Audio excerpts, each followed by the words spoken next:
Should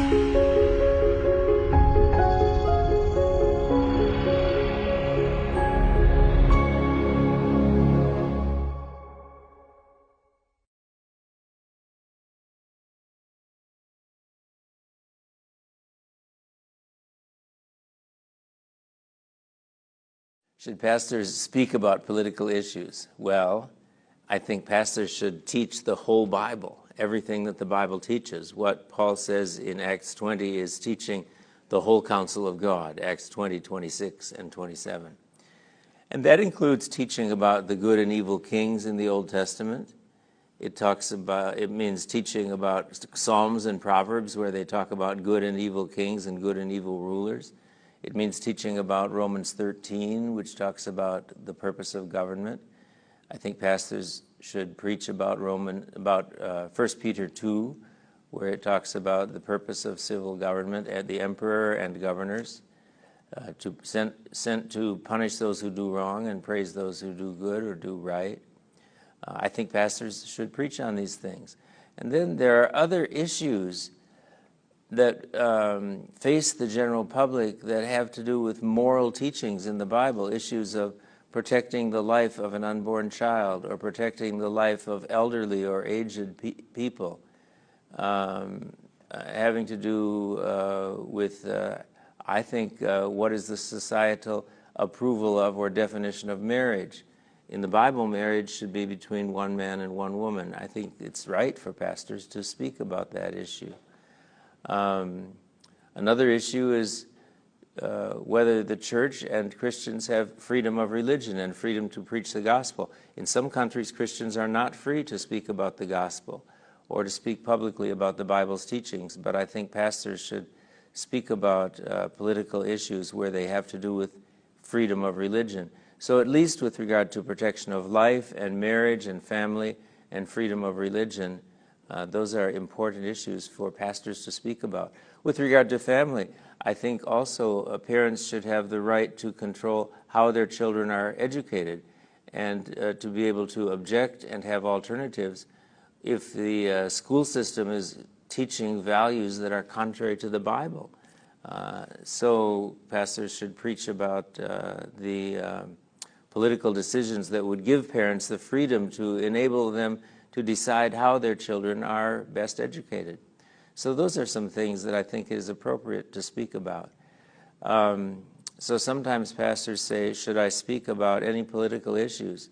And well, I mentioned Daniel, I mentioned Nebuchadnezzar, I mentioned Moses, I mentioned the teachings about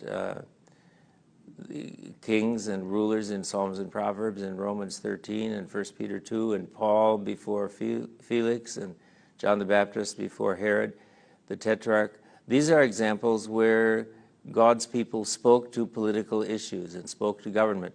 And so my counsel to pastors is you should preach about some political issues. It requires wisdom to know which ones. But when a pastor says, how many political issues should I speak about, the right answer is not 0. It's easier not to do that, but I think it's right at times. I think this must be done carefully and with taking wise counsel from elders and others in your church. But surely it is the responsibility of pastors to teach and educate their congregation about the moral issues that impact the political world. However, I also want to give another caution. Pastors, I think, should be very reluctant to stray into political issues where church members have honest differences of opinion and Christians have sincerely held beliefs that are different. Oftentimes that's on foreign policy issues, matters of taxation, and things like that. Those are areas where there are legitimate grounds for many differences, and it isn't a clear moral right and wrong many times. And I think pastors should be careful not to stray too much into political issues where you would not find broad agreement among Christians. There's one other thing, and that's the question of emphasis. The main reason people come to church is to come to know God. to know how to pray, to be able to meet with other Christians and pray together and be prayed for, to worship God together. That must be the central focus, not politics. And so we must keep the main thing the main thing. It's preaching the gospel of Jesus Christ, the good news of salvation, how to grow in the Christian life and live the Christian life, how to pray, how to worship. Those things have to be central. But these other things are also part of the Christian life. And just as pastors teach about how to be good husbands and wives, how to be good parents, how to be good and wise businessmen and businesswomen, how to be good students and good teachers. They teach about how to live, how to be honest in buying and selling things. Pastors should teach people about how to live life according to God's teachings, and that includes political life as well.